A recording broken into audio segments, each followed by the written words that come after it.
Hey guys. So I just sat down in the studio.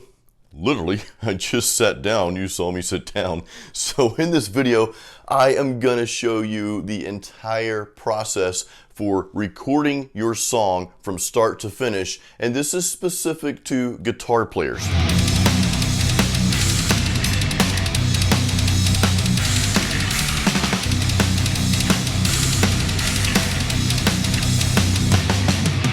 As guitar players, it all starts with a riff. Just one simple, or sometimes complex, guitar riff. And the thing that I encourage you to do the most, and this is the very beginning of this process, guys, okay? This is really, it's the most important part. Whenever you have that melody in your head, because this happens in different ways. Sometimes it's just a melody you have in your head.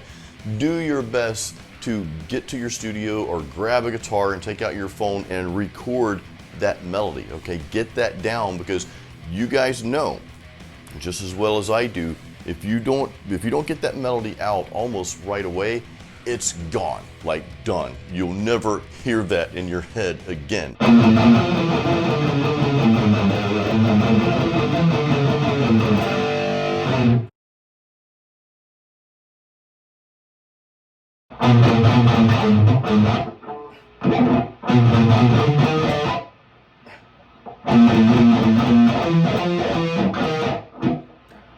Now, if you're already in your studio, and sometimes I do this in writing, sometimes I'll just turn on like a loop and easy drummer or something like that and just start jamming to it because it's cool to practice to beats.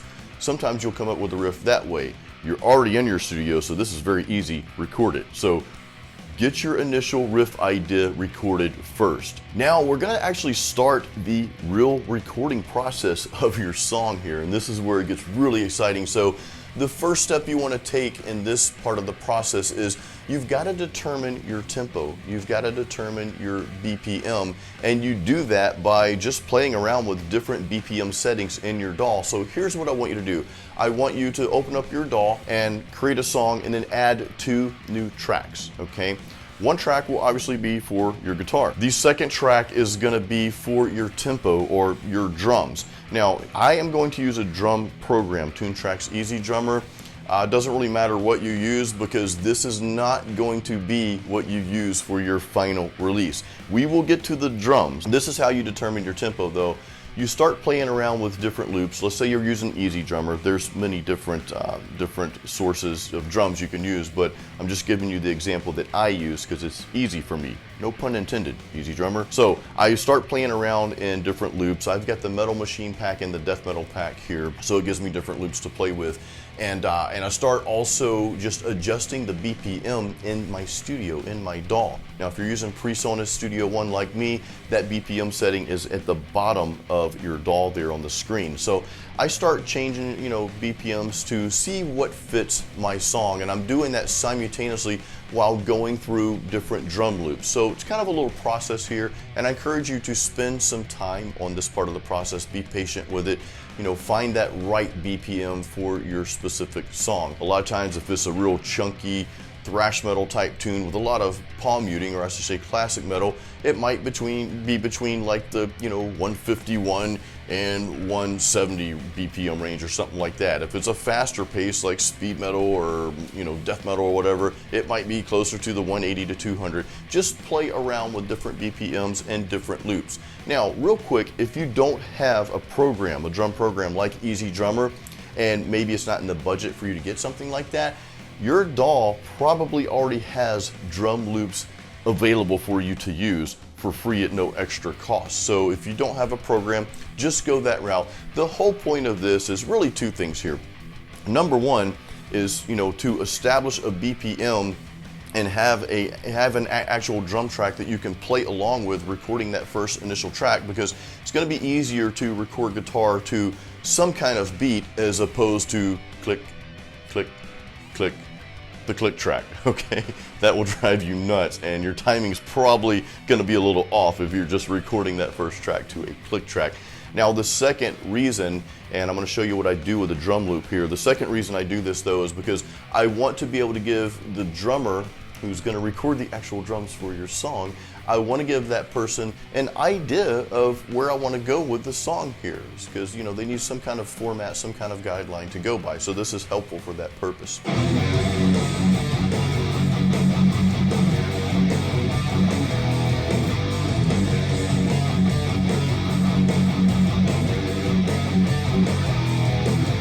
Alright, so you've found a drum loop that works, you've nailed down the BPM for your song, and you've recorded that first initial riff to the song. Now, here's the thing, here's where it gets really fun. You may already have the rest of the song in your head that you want to lay down. You may already have that, you practice it or whatever. Or, in this specific instance right here, you may have just come up with this riff, but you have no clue where the song's going to go after that. So this is where some of the recording and writing process kind of come together in the same step here. So here's what I do. I take that one loop that I put into the studio into track number 2, and I expand that, or in this case I'm using EZdrummer in PreSonus Studio One. I can click on that little track like you see here, and then I can press the D button, and that will just duplicate that track. And what I do is I just keep duplicating that loop out until about 3 to 4 minutes, however long I think the song is gonna be. And that gives me one steady beat to record that first initial guitar track with. So then you can record your entire guitar track if you've already got that down, or, you know, you've got the piece of that down, you know, your first little riff there, and you've got to expand on that now. You can use that drum loop to start recording other ideas for your song. Oh dude, my coffee's cold. And not in a good way, it's not like a cold brew, it's just hot coffee that turned cold. I'll fix that. Anyway, so the next step, and this is the final step for the program drums here that I'm going to share with you. And again, I'm sharing the process that I do myself. I'm not saying it's the right or wrong way or the best way, it's just what I do, and I wanted to share this with you. So next, I've got my drum track down, or my initial, let's just call it a beat. We've got our beat down across the song, 3-4 minutes long, and you've either recorded your entire rhythm section to that, your first rhythm guitar track, you've recorded that already, or you're kind of still working on bits and pieces of it. What I do at this point though is I'll go back and revisit the drum loops in there, and I'll start changing things. So maybe I have a verse. Maybe that first riff you came up with is the verse of the song. Okay, so you've got that down. When you get to the chorus or bridge or whatever, you want some different patterns there. You don't want the exact same beat. The reason we duplicated the beat, you know, in the beginning there is just so we have a metronome, an enhanced metronome to play our rhythm track to that entire time.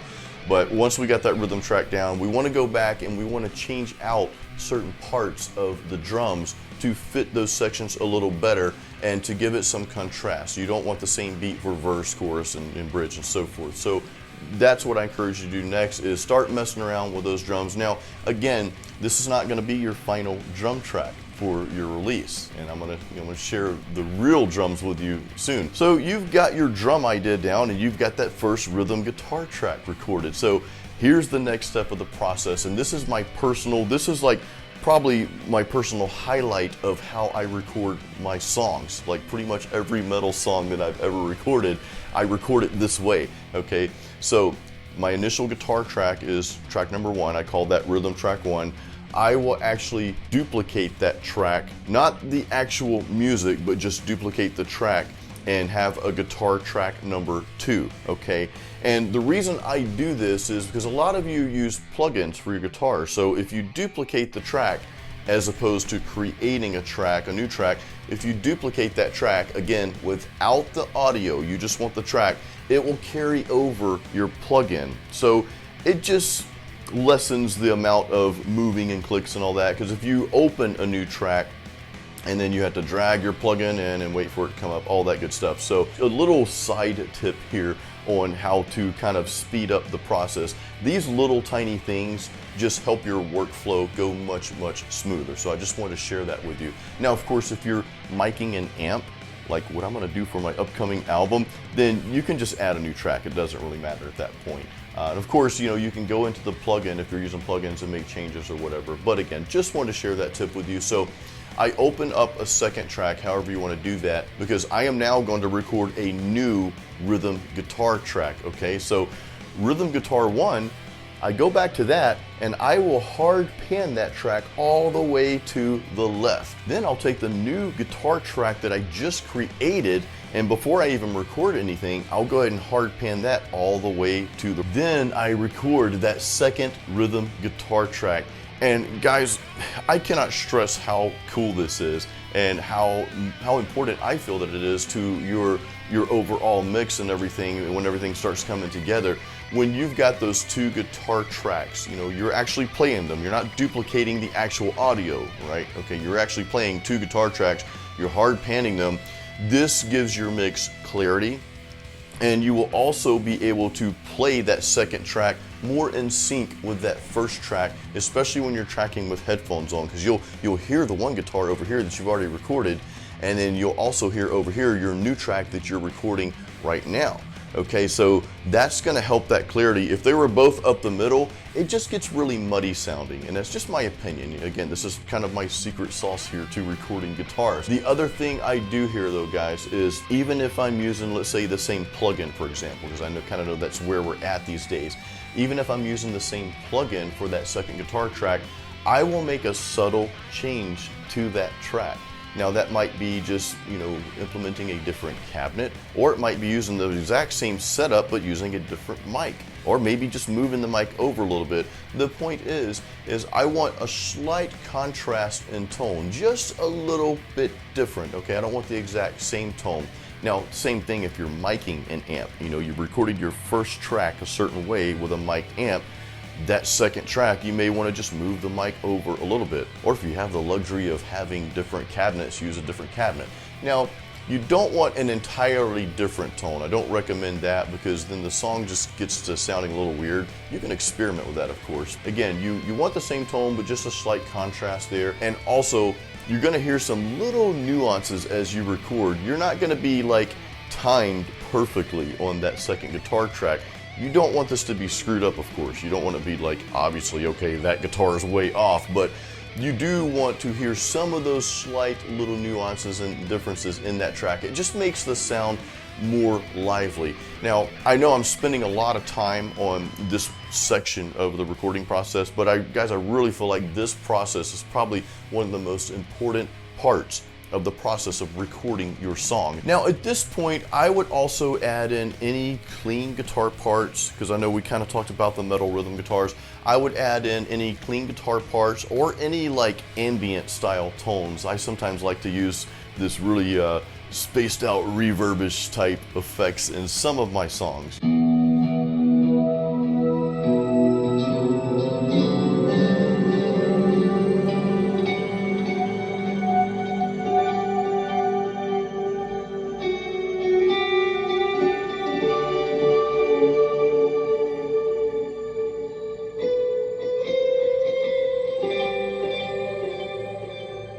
You know, and you may or may not have that.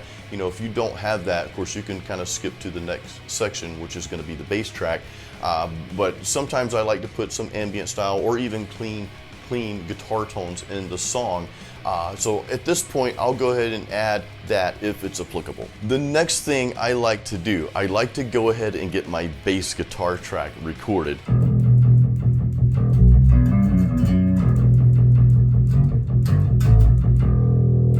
Here's one thing I want to tell you guys. As a guitar player, you may dabble in bass a little bit, and it's okay to record that initial bass track if you want to just get the idea down.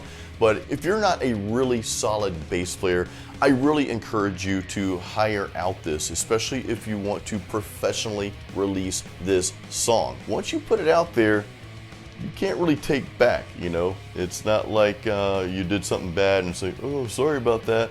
No, it's out there for the world to hear. So you want this to be professional. You want this to be amazing. So again, I'm not opposed to you guitar players recording your own bass tracks. I record my own bass tracks, all right?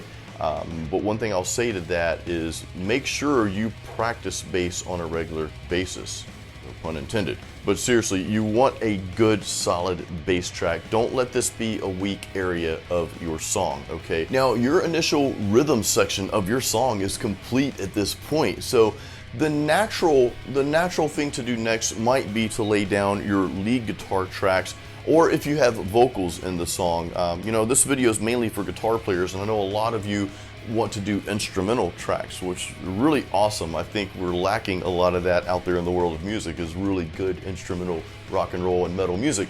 But anyway, whether you're doing vocals or lead guitars, because those are those front and center parts, it might be natural to do that at this point right here, and you can. However, what I like to do personally at this point is I like to go ahead and send the rhythm section off to a real drummer to record the drum tracks. Now, here's the caveat. You're guitar players, right? Some of you may play drums, some of you may play drums really well. If you cannot play drums extremely well, and don't kid yourself, okay? If you cannot play drums extremely well, I strongly encourage you to hire a real drummer for this process, guys. This, oh my God, this can make or break your song. I don't recommend using, you know, drum machines or programs or anything like that. I've actually been guilty of doing that in the past on the heavy metal workout series that I released many years ago. So I actually used programmed drums. Actually, I paid a drummer to program them for me because I'm not a drummer, you know what I mean? So I made that mistake, and as much as I'm proud of those albums, if I could go back and change those, I would definitely change them and hire a real drummer. Now, I learned after that for the album that I released in 2019 called Masterpiece, that was the first album that I actually hired a real drummer, and it made such a difference, man. Holy crap. So I actually have a drummer that I use on a regular basis. His name is Fleury. You guys probably know him on YouTube here. You may have seen his videos. I will drop his YouTube channel link in the description of this video so you can go check him out. But I highly recommend hiring a real drummer for your project, especially if you're serious about putting it out there on platforms where the entire world has access to hear it. Now, another really important part of this whole drumming process here is make sure that you give your drummer some notes. And here's what I do. You can see this on screen here. I've got little notes like from 0 to this point in the song and so forth, you know, kind of telling them what part of the song it is, and you know what parts can kind of be duplicated, like here's the verse here and there's another verse here and chorus and so forth, and where the bridge is. And if you have anything that you want specifically, you know, notate that in there as well. And if you did a really good job programming the drums for him to go by, or for her to go by, whoever your drummer is, you know, you can also just tell them, hey, I want it to kind of flow in the same way that my programmed drums are. But just having those real drums in place, again, that's going to make a huge difference. Now it's time for those front and center pieces of your song, which in this case, since I'm kind of just covering an instrumental track, will be the lead guitar tracks.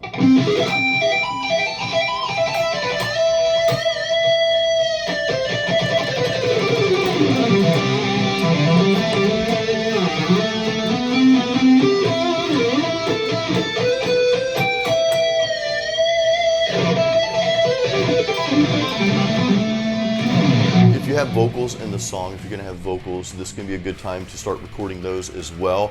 And I will not stop the process, okay? I won't stop the process just because the drums are being recorded. In other words, you know, you send your drums off for a drummer to record them. It may take a few days, maybe even longer for that to come back. But I don't want to halt the recording process because of that, because you can still lay down your lead guitar tracks. So this is where I start mapping out my lead guitar tracks and I start recording those.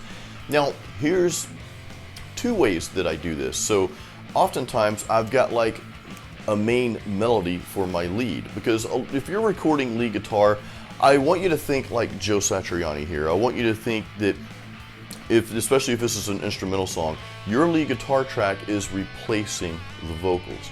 So it needs to carry some sort of melody. And I don't care how great of a guitar player you are, don't just shred the entire time, because as a listener, it's great that you can do that, but it just gets old after a while. It's like, okay, do something else. We get it, you're good. Do something else, do something melodic. So make sure you have some sort of melodies in there, and it's good to duplicate those melodies. Again, think of a chorus of a song. you've got a specific melody line. And this is what I really try hard to do in my instrumental tracks. I try to make sure my choruses have that specific melody. Now I may alter that melody just a little bit, but it's gonna have that, that same structure pretty much every chorus of that song. And then you have some other stuff you may do in the verse parts, and then you'll have solo guitar parts. And oftentimes what I'll do is I'll have a melody guitar track. I'll create a new track for that, but then I'll also create a different guitar track, and that's where I'll record just different things. Maybe I'm shredding, maybe I'm doing some cool tapping or sweeps or whatever, that's kind of for those parts that are really just going to kind of be the solo section, if you will. So again, this is for recording instrumental guitar tracks. Now, one thing I'll say to that, there may be times in the song, and I encourage this, highly encourage this, that you don't want guitar solos. That's okay. You don't have to fill the entire song with guitar solos.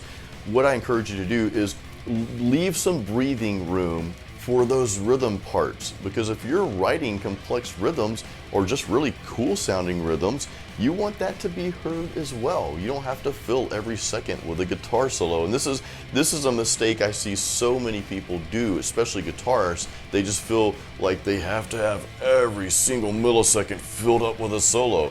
That's not the case. Give the rhythm some room to breathe, because you want people to hear those parts as well. And then when you come back in with the lead guitar, you'll be like, oh, there it is, instead of just the same, all the way through the entire song. So that's just my 2 cents on that. At this point, your song is pretty much complete, guys. It is done. So what you do next, this is crucial. What I like to do is I like to dump my song down, mix it the best you can, dump it down to an MP3, and then go listen to that in different sources. Okay, listen to that in your car, listen to it with headphones on, with good headphones, with cheap headphones, listen to it on your computer. If you can listen to it in like a home theater system, do that. You want to listen to it in different sources, because what may sound great in the studio, because you're hearing it through your monitors and your studio headphones, these types of speakers are much different than everyday type of speakers that people listen to music on a regular basis. So you want to make sure that your song sounds good in all of those other sources. And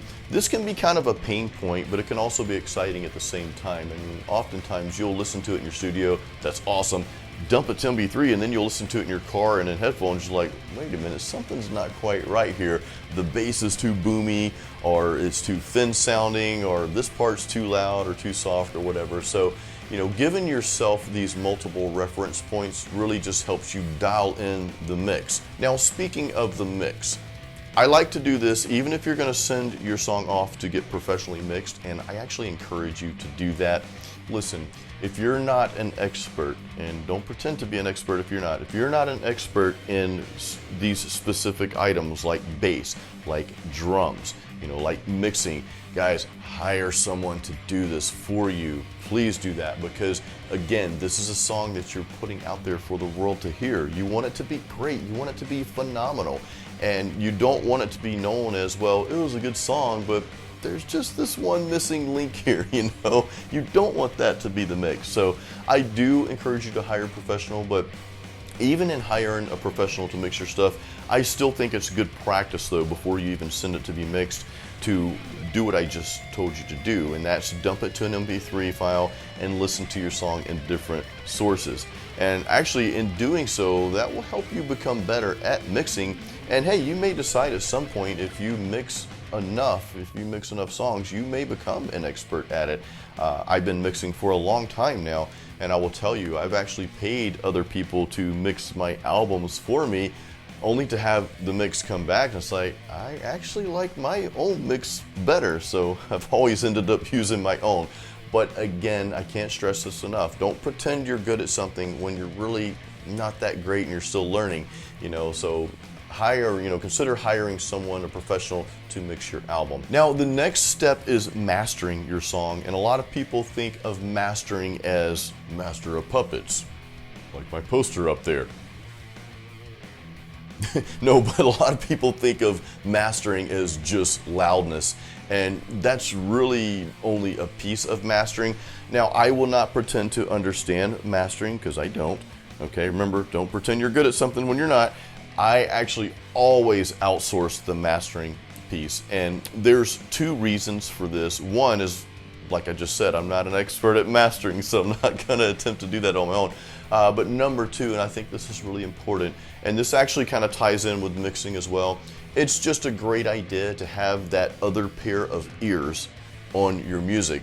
You know, you can be confident in what you're doing, but don't always solely rely on yourself, because when you're making something great, there's gonna be other components that other people need to be part of to make that great. Okay, don't go thinking you can just do everything on your own and put it out there and it's just gonna be awesome. You know, I do feel like it's important to bring in other professionals that do what they do on a daily basis, or at least on a regular basis, because chances are you don't mix and master every day. Unless you run your own studio, then that's a different story. You know, you may, for those of you who own your own studio, I've got a small one here, and that's part of what you do, and you're mixing and mastering other people's music.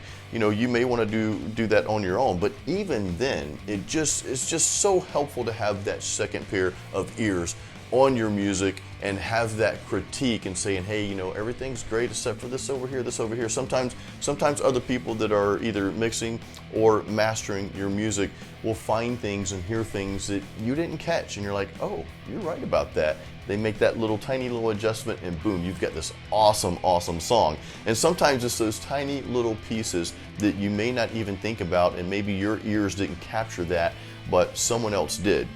And a lot of times that can make the huge difference between having just a mediocre sounding song that you're releasing and having just a really awesome sounding song. Now, the next step in this whole process, your song is done at this point, but the next step in this whole process is obviously releasing your song, getting it out there. And I actually share more details on that in a blog post on my website on jasonstallworth.com. Actually, it's a 4-part blog series.